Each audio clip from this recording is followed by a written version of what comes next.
बागवानी विभाग पलवल द्वारा किसानों को प्राकृतिक खेती करने के लिए प्रेरित किया जा रहा है। जिला बागवानी अधिकारी डॉक्टर अब्दुल रज्जाक ने बताया कि जिले में किसानों को बागवानी विभाग द्वारा प्राकृतिक खेती करने के लिए जागरूक किया गया है। अभी तक जिले में 51 किसानों को प्राकृतिक खेती करने के लिए अनुदान दिया जा चुका है। इसके अलावा किसानों को फूलों की खेती करने के लिए सब्सिडी प्रदान की जाती है। ये सब्सिडी डीबीटी के माध्यम से किसानों के खाते में डाली जाती है। उन्होंने कहा कि किसान सरकार द्वारा चलाई जा रही जन कल्याणकारी योजनाओं का लाभ उठाएं।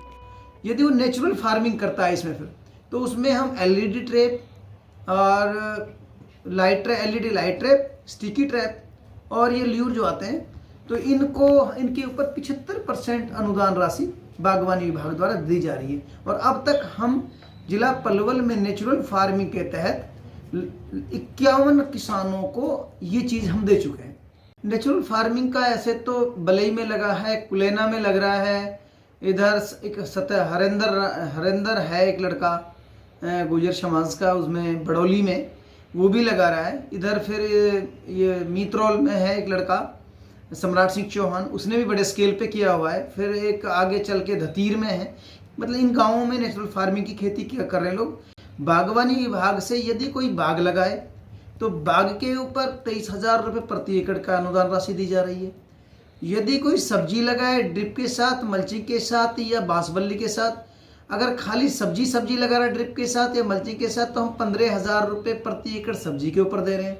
यदि वो ड्रिप उसके मल्चिंग के साथ लगा रहा है तो हम 64 रुपये 15,000 के अलावा अलग से दे रहे हैं मल्चिंग पे। इसके अलावा यदि वो बांसबल्ली के सहारा लगा रहा है तो टोटल मिला के 15,000 सब्सिडी सब्जी के ऊपर और 31,250 रुपये बांसबल्ली के ऊपर, कुल मिला के 46,250 रुपये हम एक किसान को अनुदान राशि दे रहे हैं। किसानों का बहुत अच्छा रुझान है। इस साल किसानों ने नींबू का बहुत बाग लगाया। अब तक मेरे पलवल जिले में लगभग जो नया बाग है वो 140 एकड़ में नया बाग लग चुका है।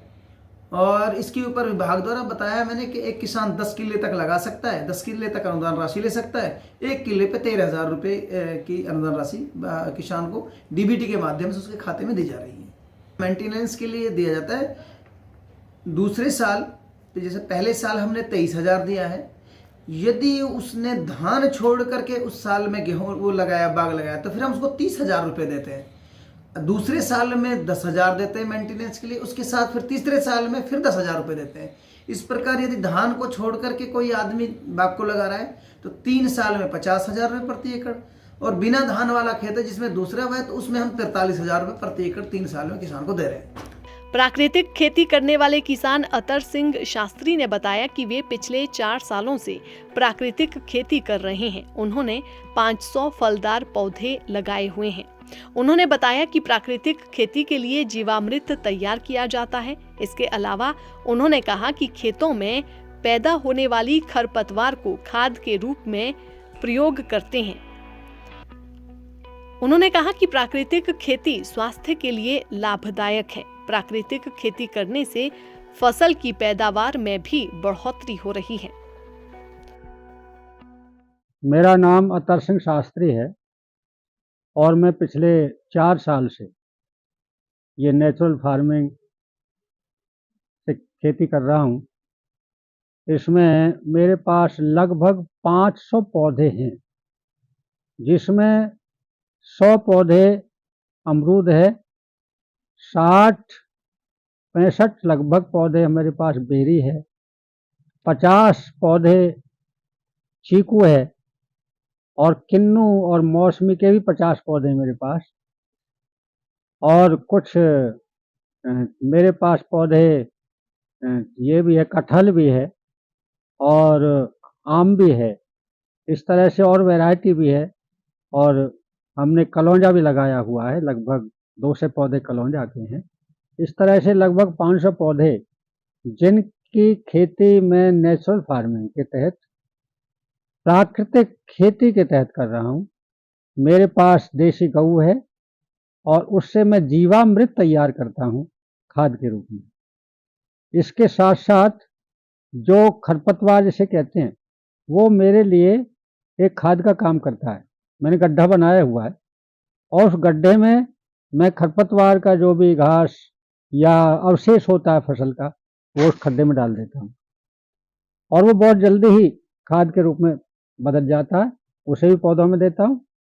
और दूसरा एक मल्चिंग प्रणाली भी है मेरी, जो नेचुरल फार्मिंग में बहुत काम आई है, कि हम जैसे कि काष्ठ आच्छादन, जो पौधों का ही जो हम काटते हैं, जैसे छटाई करते हैं, तो वो पौधों की जड़ों में लगा देते हैं। तो ये आच्छादन प्रणाली से भी हमारी एक तो नमी बनी रहती है, पानी का खर्चा भी कम होता है, और ये इसके साथ साथ हम सब्जी भी लगाते हैं बीच में, जो हमारे पास जगह बची हुई है।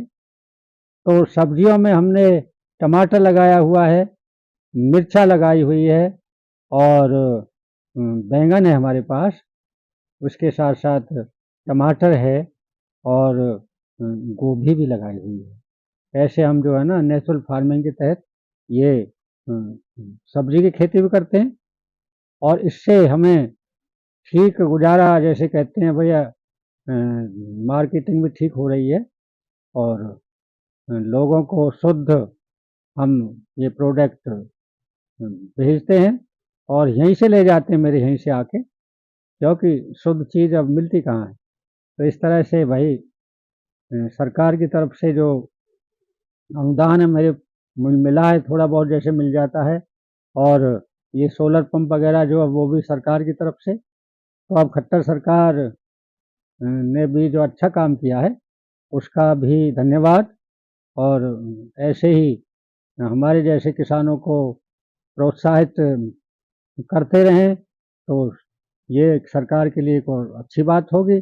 और हम शुभकामना करते हैं भाई, ऐसे ही अच्छा हम काम करते रहें। और ये भाई प्रेस रिपोर्टर आई हैं, इनका भी धन्यवाद, और ये मनु हमारी प्रेस रिपोर्टर आई हैं, इनका भी धन्यवाद, और सरकार का धन्यवाद। इस तरह से सर्वे भवन्तु सुखिनः, सभी सुखी रहें। किसान सभी भाइयों को क्या संदेश देना चाहते हैं? मैं किसान भाइयों से कहना चाहता हूँ कि एक तो खरपतवार का उन्मूलन न करके नियोजन करें, खरपतवार को जलाएं न, पराली को जलाएं न, और क्योंकि ये बहुत बड़ा खाद है, और मैं ये समझता हूँ कि भाई नेचुरल फार्मिंग पर आ जाओ, कब तक आप बीमारियों का बोझ ढोते रहोगे, क्योंकि हमारी जो भूमि है, धरती माता जिसे कहते हैं हम, धरती पुत्र हैं हम किसान, तो ये बीमार हो जाएगी धीरे धीरे। और अब भी देखो आप कितना हमारा नुकसान हो रहा है। सरकार सब्सिडी खाद पर बहुत ज़्यादा दे रही है। इतना अगर हम नेचुरल फार्मिंग अपनाएं तो वो सारा कुछ खर्चा हमारा बच जाएगा, सरकार का भी बच जाएगा, और हमारे रोगों से भी निजात मिलेगी, क्योंकि ये जो रासायनिक खाद है ये पैदावार थोड़ा बढ़ाता है, लेकिन इसके साथ साथ ये रोगों को भी निमंत्रण देता है, और हमारी धरती माता भी बीमार हो रही है। कब तक चलेगा? 1 ग्राम मिट्टी में 3000 जीवाणु होते हैं, और वो इस रासायनिक खाद की वजह से वो धीरे धीरे कम हो रहे हैं। हमारी ज़मीन ऊसर हो जाएगी, और हमारे आने वाली जो पीढ़ी है, हमारे नौजवान नौनिहाल, वो भी तंदुरुस्त रहें, तो वह नेचुरल फार्मिंग अपनाएं। तो मैं ये कहना चाहूँगा कि प्राकृतिक खेती हम कर सकते हैं। सरकार किस हित में काम कर रही है किसानों के लिए? देखो, वास्तव में अगर कोई अच्छा काम कर रहा है और बाग बगीचे का काम कर रहा है जैसे हम कर रहे हैं, और नेचुरल फार्मिंग भी कर रहा है, उसके लिए 25,000 मुझे अभी सब्सिडी मिली है। एक गाय मिली है मुझे, सरकार ने दी है उसकी योजना के तहत, क्योंकि उन्हें पता है कि ये नेचुरल फार्मिंग कर रहे हैं, और मैं पालना करता हूँ और उससे खाद बनाता हूँ। और वास्तव में एक गाय 10 एकड़ ज़मीन की कम से कम नेचुरल जो खेती है वो उसके लिए पर्याप्त है। सरकार के लिए क्या कहना चाहेंगे? हम ये चाहेंगे सरकार से कि देखो, कि जो भी सरकार में कर्मचारी हैं, तो उनको भी आगाह किया जाए। खैर टाइम टाइम पर उनके लिए भी होता है, लेकिन इसके साथ साथ सरकार जो काम कर रही है उसके लिए हम उनको धन्यवाद भी देंगे, कि अच्छा काम करने वालों का, चाहे सरकार हो चाहे कोई परिवार हो, सबका धन्यवाद करते हैं।